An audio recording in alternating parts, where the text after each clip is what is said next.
और अब बात करते हैं सुशांत सिंह मर्डर केस की, जिसमें खुलासा हुआ कि रिया चक्रवर्ती ही सुशांत को ड्रग्स की सप्लाई किया करती थी।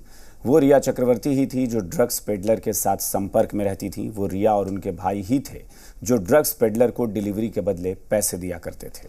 दरअसल सुशांत की मौत के ड्रग्स कनेक्शन की पड़ताल के बाद एनसीबी ने चार्जशीट फाइल की है और इसी चार्जशीट में रिया और उनके भाई शौविक पर गंभीर आरोप लगाए गए हैं।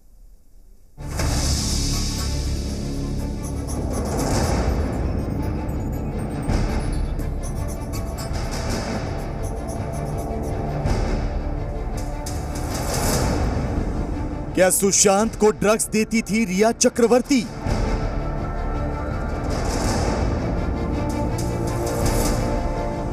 क्या रिया और उनके भाई ड्रग्स सप्लायर थे?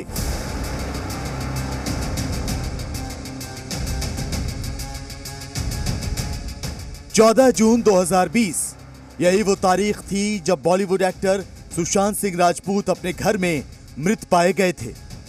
मुंबई पुलिस और सीबीआई ने इस मामले में तफ्तीश शुरू की।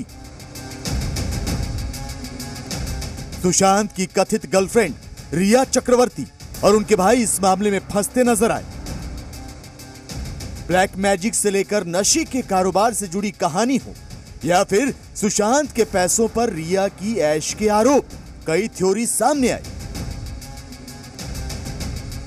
यही नहीं, सुशांत की मौत के ड्रग्स कनेक्शन की जांच के लिए नारकोटिक्स ब्यूरो ने बॉलीवुड के नामचीन लोगों से पूछताछ की, ड्रग्स के काले कारोबार की गहराई से पड़ताल की। तो अब सुशांत की मौत के 2 साल बाद एनसीबी यानी नारकोटिक्स कंट्रोल ब्यूरो ने अपनी चार्जशीट फाइल कर दी। चार्जशीट में 2 नाम प्रमुख हैं। पहला नाम है रिया चक्रवर्ती का और दूसरा नाम है उनके भाई शौविक चक्रवर्ती का। तो सबसे बड़ी बात यह कि रिया चक्रवर्ती और उनके भाई के खिलाफ ड्रग्स सप्लाई करने का आरोप तय हुआ है।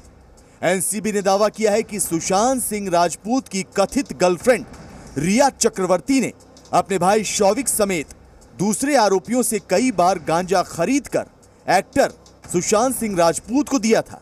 चार्जशीट में कहा गया है कि रिया चक्रवर्ती ने आरोपी सैमुअल मिरांडा, शौविक, दीपेश सावंत और दूसरों से गांजा की कई डिलीवरी प्राप्त की और उन डिलीवरी को सुशांत सिंह राजपूत को दिया।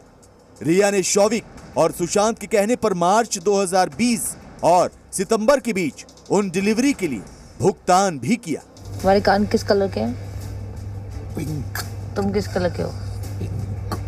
Very handsome. ये वीडियो सुशांत की मौत से पहले का है। क्या कर रहे हो तुम? लोडेड। अभी तुम हारे ना लूडो में? इसे देखकर कोई भी आसानी से समझ सकता है कि वो नशे में। तो लेकिन सवाल ये कि क्या वो पहले से नशे के आदी थे या फिर उन्हें जानबूझकर नशे के जहर लोक में धकेला गया। एनआईए की चार्जशीट की माने तो सुशांत को ड्रग्स की सप्लाई के लिए रिया और उनके भाई शौविक मुंबई के कई ड्रग पेडलर के संपर्क में थे। यही नहीं, चार्जशीट के मुताबिक रिया का भाई शौविक ड्रग पेडलर के संपर्क में था। वही ऑर्डर देता था जिसे सुशांत सिंह राजपूत के घर पर मंगवाया जाता था। आरोपों के मुताबिक सभी आरोपियों ने मार्च 2020 और दिसंबर के बीच एक ग्रुप बनाकर हाई सोसाइटी और बॉलीवुड में ड्रग्स की खरीद, बिक्री और वितरण के लिए आपराधिक साजिश रची। मुंबई में नशीले पदार्थों की तस्करी को वित्त पोषित किया और गांजा, चरस, कोकेन और दूसरे नशीले पदार्थों का सेवन भी किया। अवैध तस्करी को वित्त पोषित करने और अपराधियों को शरण देने के लिए रिया और शौविक समेत आरोपियों के खिलाफ धारा 27 और 27A लगाई गई।